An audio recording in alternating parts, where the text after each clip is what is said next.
The first thing that comes to mind is Diaz was the one who had to withdraw. This is very rare for Nathan Diaz. He has never pulled out of a fight due to an injury before. Now, we don't know exactly what the injury is. Undisclosed is what we're being told. And yes, I know some people will bring up the Dustin Poirier fight. That was not the same. There was no injury involved in that. It just kind of fizzled out because the negotiations went awry. In this case, he is actually withdrawing due to an injury. So that seems significant. Also, I do know there were some feelers sent out, Chael, about keeping Leon Edwards on this card because he's had to deal with so much bad luck. But in the end, they decided to move him to June 12th. And in the end, Nathan Diaz said, I only want to fight Leon Edwards next. So I feel like that is significant. Where this comes to be a really interesting thing for Leon Edwards is it seemed like he was peaking for May 15th, right? Like Nathan has to get back on track. He has to get back to 100%. Now Leon has to take his foot off the gas and sort of, regroup to then peak once again on June 12th. Sometimes that could be a bad thing for the guy who's healthy and has to take his foot off the gas as opposed to the guy who just has to get back on track, get back to 100%. In the end, it's only a month, so I kind of feel like it's much ado about nothing, and I really just feel bad for Leon Edwards, who continues to have to deal with all these setbacks.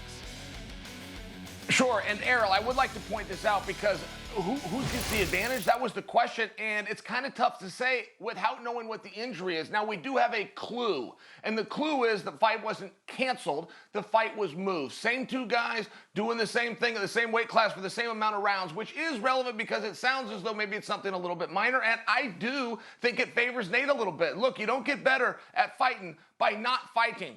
So, and I think with the break between Nate's last contest all the way back to the BMF title fight against Masvidal, I think it would be helpful to have a little bit more training. When you look at a month, sure, that's not a long time, but most training camps are only 2 months. So, percentage-wise, you just gained 50%.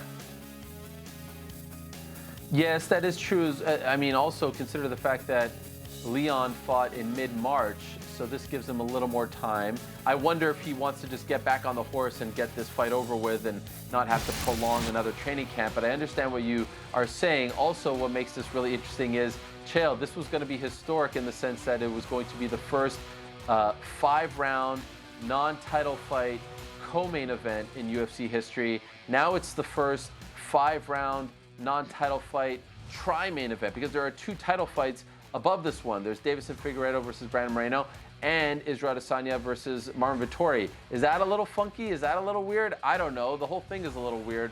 Why we're doing this, 5-round non-title fight and it's not a main event. I don't really know what to make of it all, but now it just got a little weirder because it's no longer the co-main event, but it's the third from the top.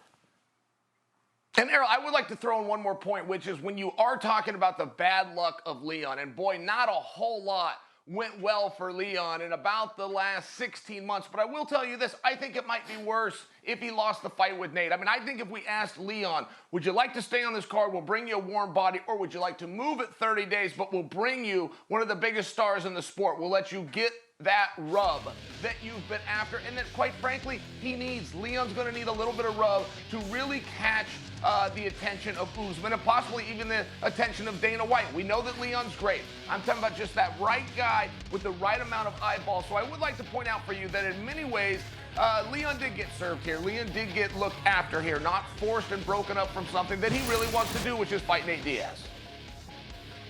Yeah, and I don't know if a lot of people realize this, and it kind of came to mind because I've been talking to his management about all these stops and starts.